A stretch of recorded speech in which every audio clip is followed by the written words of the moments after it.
disappear for 3 months. Are you playing a losing game? When you meet parents who are struggling to raise kids and the kids are in boarding schools, what do you tell them? First of all, it's important for us to understand that parenting is not easy. It's a challenge. It's not easy, it's a challenge. And there are different parenting styles that people, because there is no manual, as a parent, you do the best that you can. How the best as you can, the best that you know.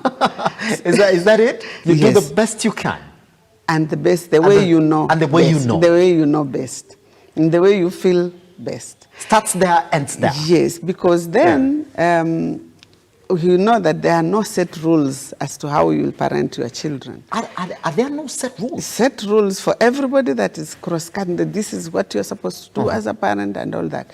Because we live in the current environment, you can't compare to before. Yes. You agree that raising children before was, I think, a bit easy. Why? Because then the parent had more support from around, yes, from the family and even from within the community. Because we are told that the raising of a child is the village, the role of the village. So everybody had a role in raising that child. But right now, it's your problem, it's your issue. So you do your best. And then as you raise your children, of course, there are those values that you set from the beginning. Yes. And so you said this, you raise them according to your values, and you pray that they go according to those values. And so that is, you have to trust your children, you build trust in them, you need to build confidence in them. And so with that, you trust that when they go out, they will do what you have done, instilled in them. Yes. But then again, of course, out there, the world is different. There are so many things. There are so many distractions. There's peer pressure. There are a lot of things. So as a parent, what you need to do is to instill those values and constantly evaluate your child and yourself. And of course, keep up with the trends. Keeping up with the trends means that you need to know what is happening outside. Because if you only focus on your child and you don't know what the other child in the neighborhood is doing, then you might not know. People might sit in front of you and talk, plot something using language that you don't even have an idea. And you are seated there and you don't even understand. And we find that is how difficult it is for the parents right now. And these children are also being raised in a global village. And so a child from Kenya or Africa is also trying to imitate what is happening in the US, in the UK, in the US. And we see how difficult that is. Yes. Back then, we were told, this is what you know, this is what you're supposed to do. You are an African, you are a Kenyan child, if it's in the ethnic, this is what we do. Yes. And you have to follow. But right now, children are also questioning some of the things that we believe in. And so... And you can't stop them, isn't it? And you can't stop them. So you have also to find means and ways of being able to understand them, of being able to listen to them.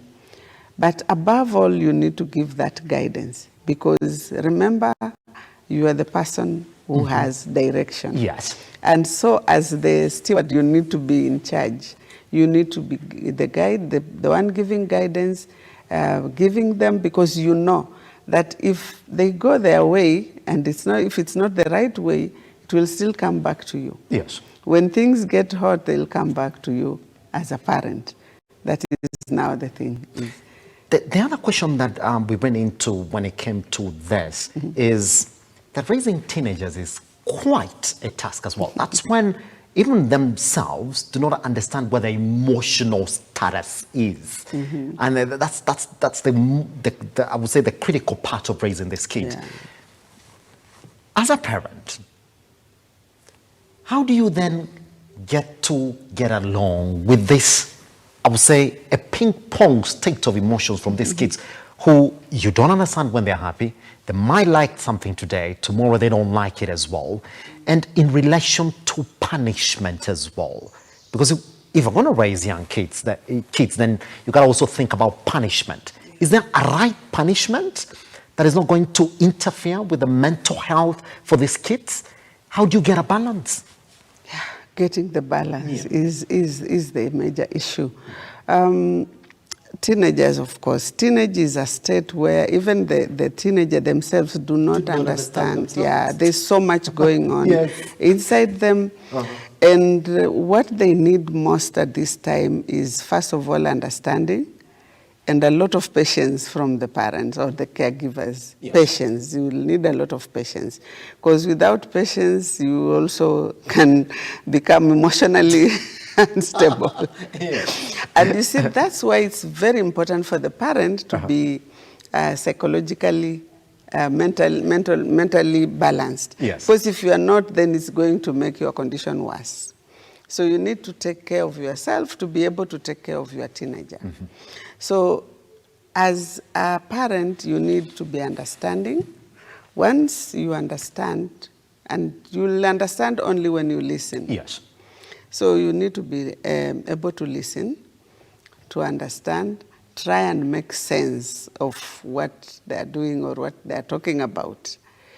And then, of course, you need also to be able to explain yourself to them, for them to understand how and where you are and how you are feeling and what it's, the implications. They need to understand that every action has a consequence. And so it is the responsibility of the parent to guide the child. At the same time, it's the responsibility of this child to also understand the parent, listen to the parent because the parent is doing it in good faith. And so you need to reassure them that whatever you are saying, if it's a rule that you have set, of course, it's hard to, one of the things for the teenager is to break the rules. And this has been there, time immemorial. Breaking rules is there. So they will test your rules, they is what will you're test, saying? Yes, they will break those rules. At some point, they will break those rules. And so as a parent, how are you supposed to react? Because that's also going to test your mental status, isn't it? Because you've set these rules, you've expected these kids that you have a responsibility to raise, would respect them, but here they are breaking them all over. How are you supposed to react from a psychological perspective? First of all, you need to understand that you are a human being, first of all. And then there is no that you are a human being, and that whatever is happening. This is where also parents need also to remember where they were, what they did. Or even themselves. Yes, because you might find a parent who is being extremely strict and over-judgmental, and maybe they were worse. So this is a time where you need to reflect also. And reflection, I think, will now make you sit back and, first of all, sit back, think, and after you evaluate yourself, you evaluate the situation, and now come up with the right response. Because if you overreact, then it might make the situation worse. Unfortunately, that is now an issue also. It may make the situation worse. So it's important for both the parent and the youth and the youth to be able to just put themselves in each other's shoes.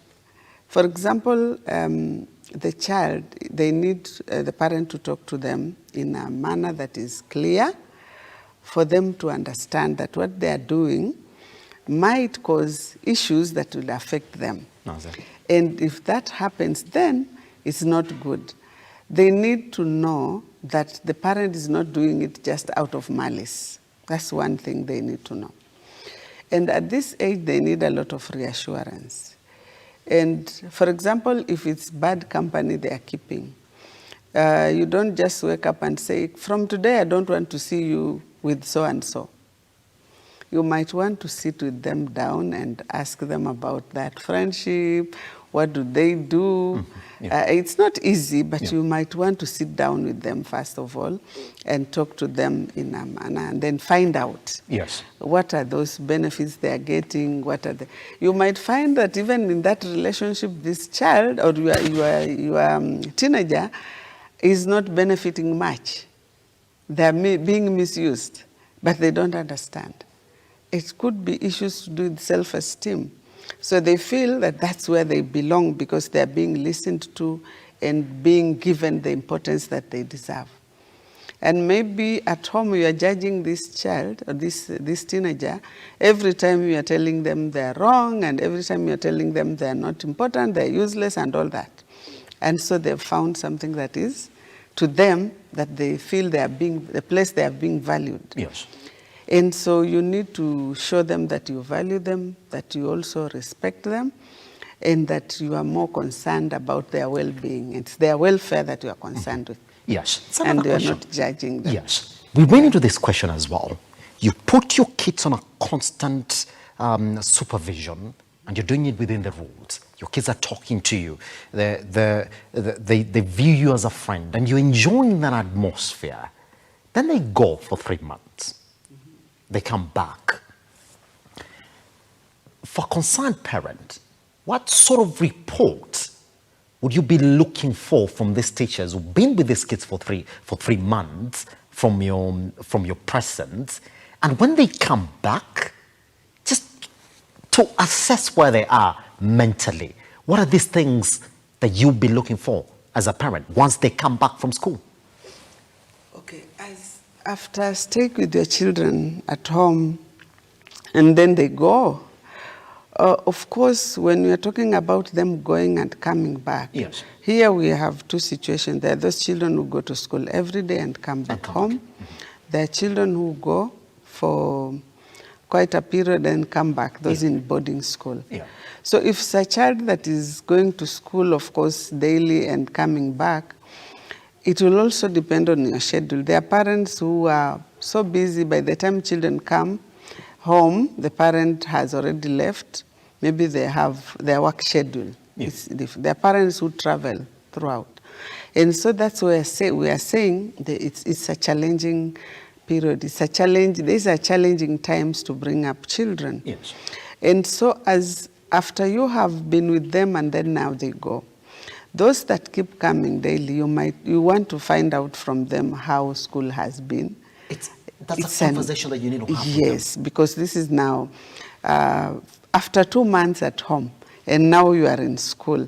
How was your day? How was day one? If you at least have time for that, it would also depend on your time. Is it periodically, weekly? Is it on a daily basis where you have even 5 minutes? It's all about the quality time spent. You might spend hours and not impact anything, but you might spend even 5 minutes and impact so much on your child.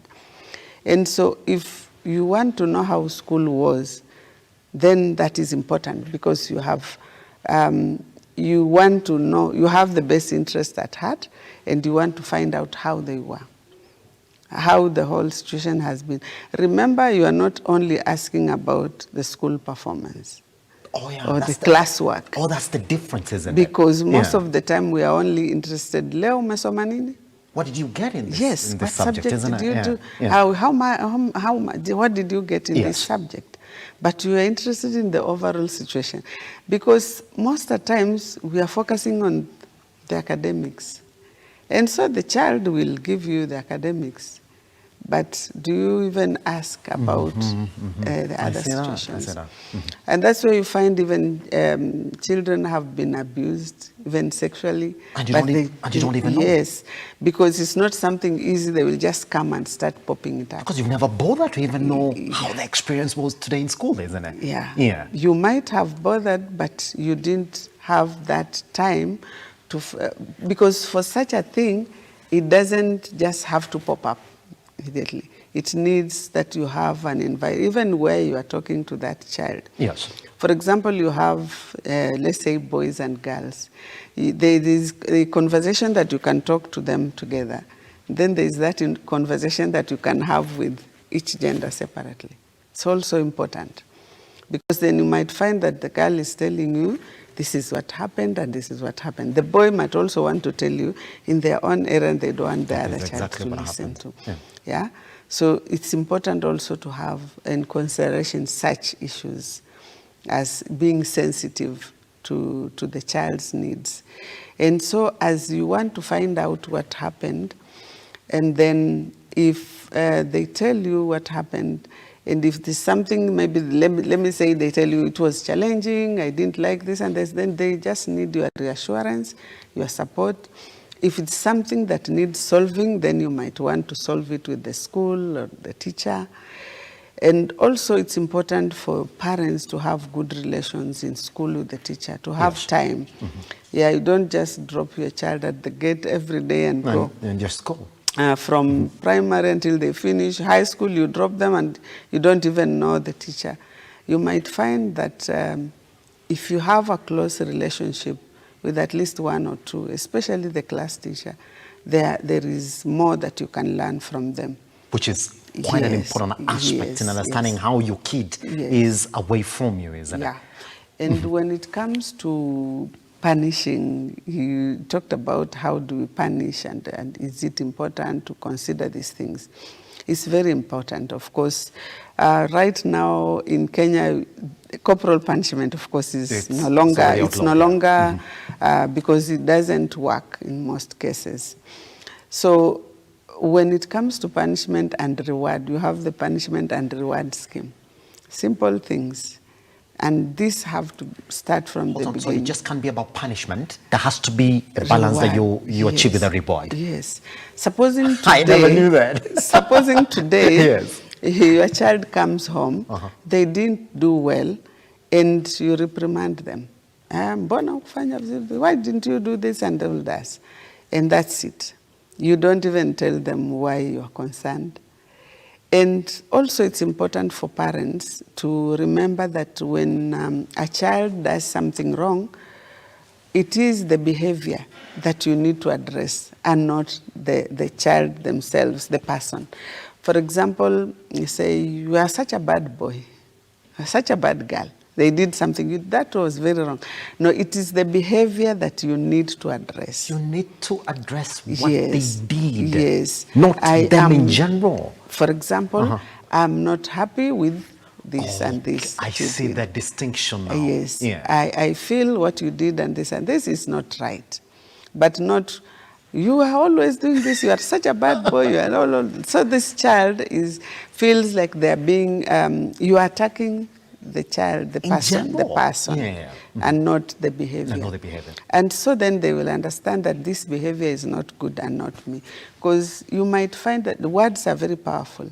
You might find that you tell the child that you're such a useless person, you're such a useless child, and that's why you're this useless, you did this and all that. That might remain in them that they're useless and they can't do anything. And then you find they start dropping, in the performance drops, their character, behavior changes, and you don't understand why. It might be they have internalized that word. And so we need also to be sensitive as to how and what to talk to our children. And let them just know that we are there for them. And this behavior that we are trying to help them not remain with is just because it's for their good. We want them to be citizens who are upright, and we want them to be protected, and we don't want them to get into problems or issues. For example, if you are in drugs and you continue that way, and you are, your company is people who are criminals and this is what they're doing, the danger is you might get shot one day by police and that's it. And it's something that is not good. As a family, we won't feel good, and so we are trying to protect you.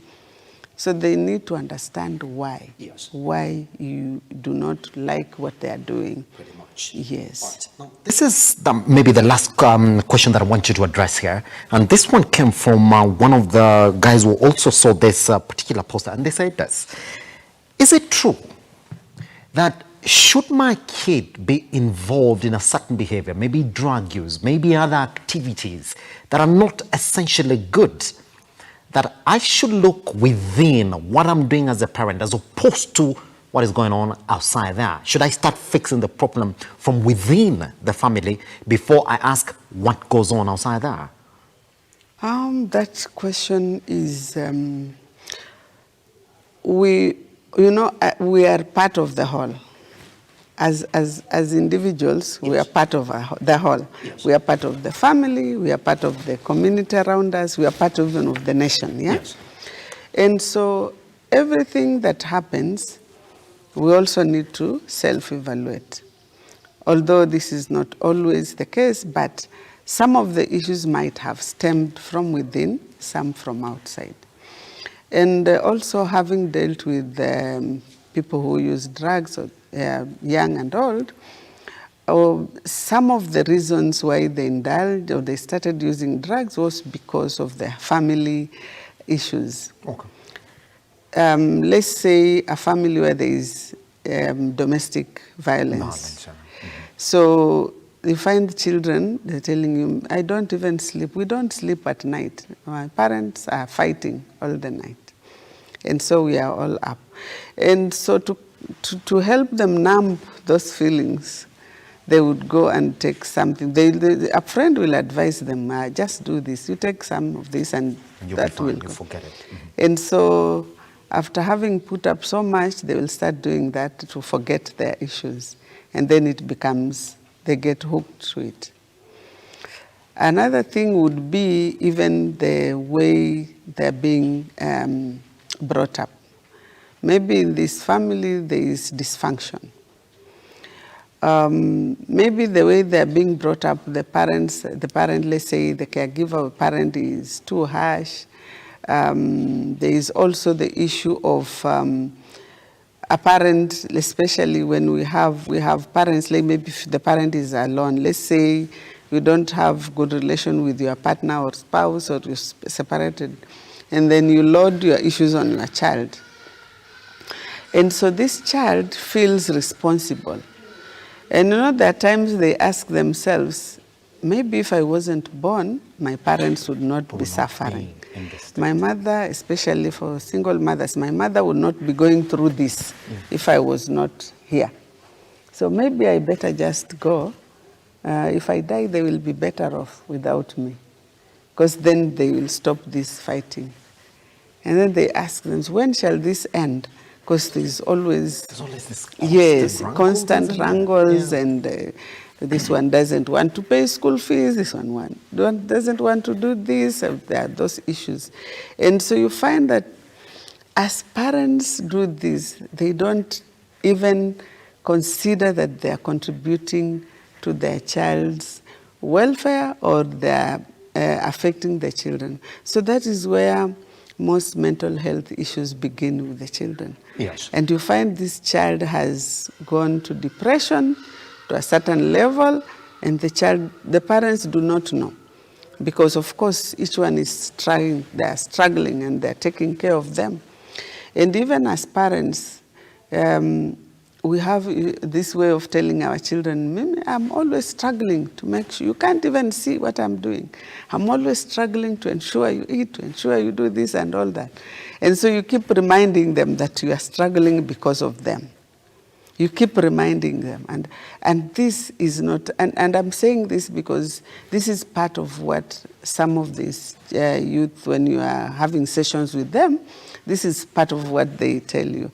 That my parent keeps reminding me that they're taking care of me, and they're struggling and they're suffering, and that I'm better off because they're children on the streets. And so we tell them, you see, they're children on the streets. They don't even have food. You have everything. What don't you have? And then the over-expectation from parents is also another major issue. Recently, I had an attempted suicide case. And this child, and of course we don't mention, and even from where, for confidentiality purposes. This child is very bright in school. There is nothing wrong. Everything is perfect. But at home there are issues. And the child is doing so well. But the parents feel like this is a useless child. They're not as per the expectations. And even trying to select the profession that they should take. Yeah, you've heard of those. In this family, we are teachers. This is a family for teachers. This is a family for engineers. And so, like, you have also to become one. Yes. You can't let us down. Yes. You have people who went and did degrees, and then they brought to their parents and, father, mom, this is your degree, or dad, here is your degree, now let me go do whatever I can do.